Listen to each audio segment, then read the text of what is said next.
Now, industry leaders attending the Southern African Oil and Gas Conference in Cape Town, South Africa, are reflecting on key takeaways from energy security to investment opportunities and environmental concerns. Joining us this afternoon is Unathi Magida, the Executive Head of Communications and Stakeholder Relations at the Petroleum Agency South Africa. And she's here to really help us unpack the major outcomes and what they mean for the country's energy future. A very good afternoon to you, Unathi. Good to have you with us. Welcome to Africa in Business. Thank you very much, Thami, and good afternoon to you and your listeners. Thank you for inviting us as well. No, great to have you with us. So let's take a look at what some of the key outcomes are that came out of this year's Southern African Oil and Gas Conference. You know what? I think the first thing that I must say is that the conference is becoming better and bigger every day. We were so impressed by the turnout. By the added exhibitions. We've got more in exhibitions now. We've got increased interest across all stakeholder groups. So we had a lot of, community representatives, academia, lawyers, investors, government. It was just a beautiful, beautiful event. So we saw our theme coming alive, and this year's theme was oil and gas without borders.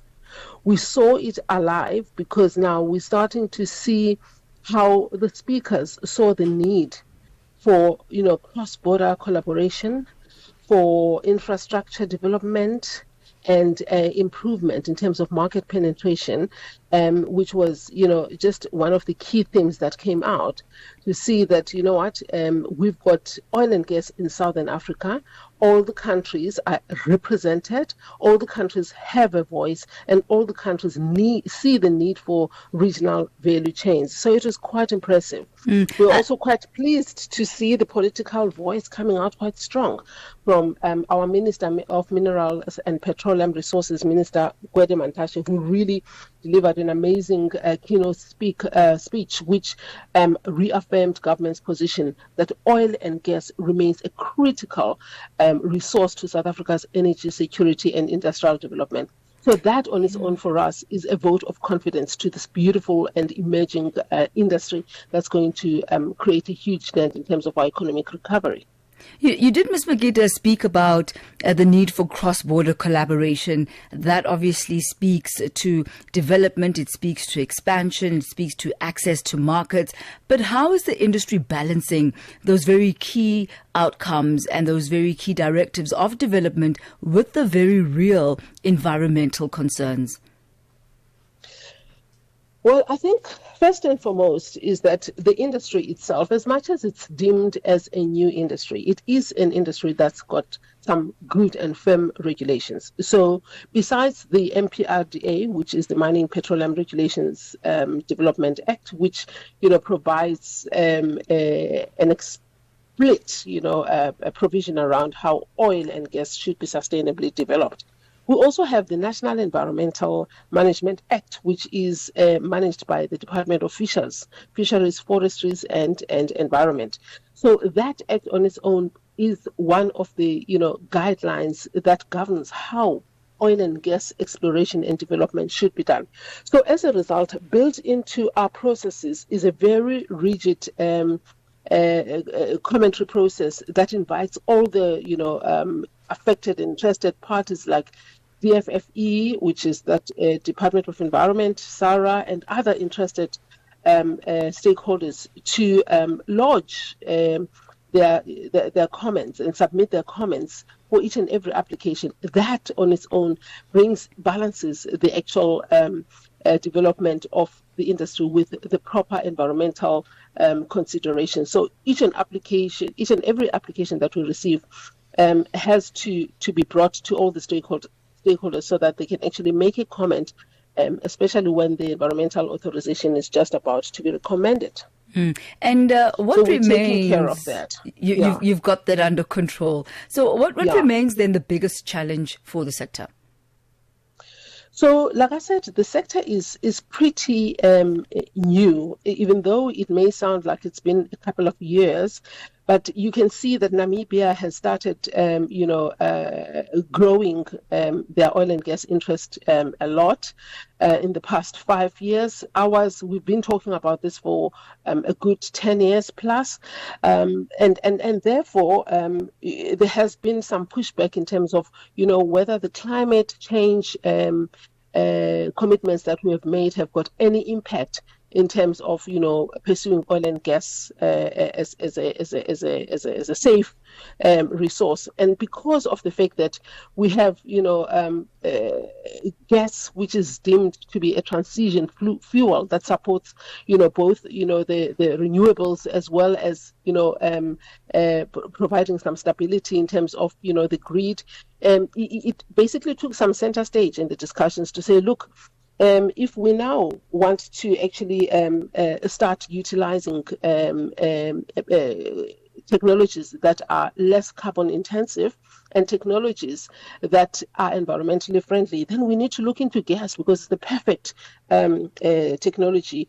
And there was a lot of emphasis, around gas to power projects, which can even assist us in terms of, stabilizing our electricity supply, and the use of gas in industries like the transport industry, the manufacturing industry, and the petrochemical industry. In fact, we are using gas in our households as well. So there is a lot of talk around gas, a lot of interest, and we have natural gas in abundance in South Africa, both offshore, which is deep in our oceans, as well as onshore. So with that abundant gas that we have, there is no reason why we should not be growing this industry.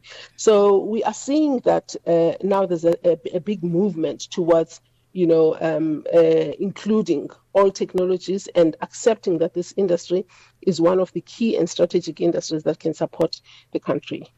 You mentioned the presence of Minister Gwede Mantashe and his very supportive voice that he lent to the oil and gas sector. What role do you believe government should be playing in the sector moving forward? Like I said, for example, now we currently governed by the MPRDA, which is the Minerals and Petroleum Resource Development. But in the last 2 years, so in fact in 2024, the president enacted a separate piece of legislation, which is the Upstream Petroleum Resources Development Act, which is now a dedicated piece of legislation that ensures that when government oversees and regulates the industry, then it's a piece of legislation that is specifically tailored for this industry, because now we know the nuances and the challenges that are faced by this industry. So we can be able to have a piece of legislation that is not very mining orientated, but that talks to the industry in terms of what skills do we need, what are the regulations that we can put in place to make sure that there is sustainable development of our resources with a balance of both, investment creation, job creation, localization, and socio-economic transformation. Because, if we don't regulate it in such a way that all these key components, including environment, socio-economic development, skills transfer, we will not see a sustainable and seamless transition. So now that we've got our piece of legislation that's enacted already, that is soon going to be having its own regulations, government will have the piece of work cut very clearly to say, let's get this industry going and let's monitor it. Let's make sure that we have a balanced and sustainable growth of this industry. And what are the concrete steps that we can expect after this conference? You've spoken about where it is that you want to go. What are the learnings that you're going to take from this conference and actually action and move forward?